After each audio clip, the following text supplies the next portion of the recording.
Hi there, Virgo. Thank you for joining me for your weekly forecast for week commencing the 8th of August. This week may have some challenges associated with it, but it also has some opportunities. And I think the standout thing for me for you is that Saturn, the planet of structure, which has been mischief making recently in its right angle to Neptune, which does continue, but has perhaps been a little bit draining or confusing around some close relationships.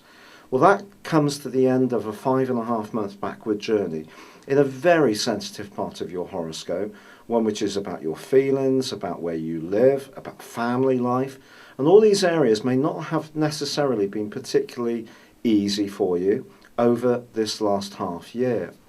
By the end of this week, things will start to look up, and of course, Venus has joined up with your ruler Mercury in your sign along with Jupiter. And on the face of it, this collection of energies can really bring a much greater emphasis on your personal creativity and expression. And there is the potential for this, but there are also the potential for challenges to it as well.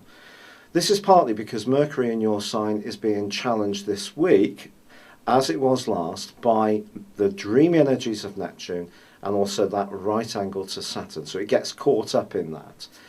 And when Mercury and Saturn are at a right angle, it can kind of make us a bit worrisome, a bit anxious.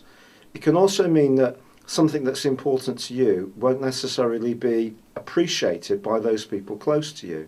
They may be a little bit dismissive, prick your bubble, or seem to be quite cool on something that you feel fervently passionate about. With Venus now in this area too, ordinarily that would see you feeling much more settled about personal relationships and on the front foot. But ironically, Venus clashes with Mars in the first half of this week.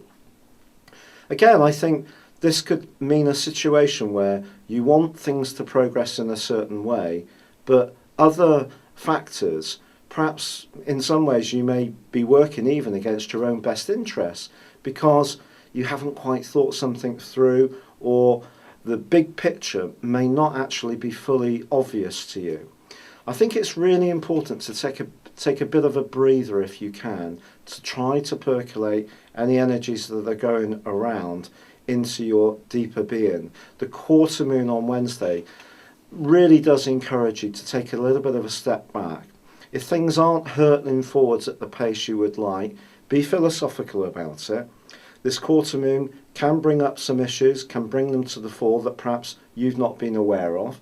Someone could challenge you with an attitude that they feel that you express, that they've not said to you about before, or there even could be some gossip or politics doing the rounds.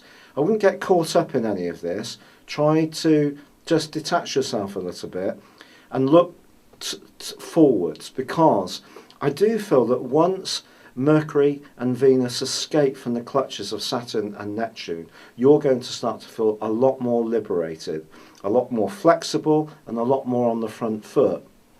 There is, it's true, a tricky full moon which occurs on the 18th, but by the time the Sun joins you on the 23rd, and then there is a wonderful alliance of planets with Mercury, Venus and Jupiter in your sign all together, things are going to look so much more exciting.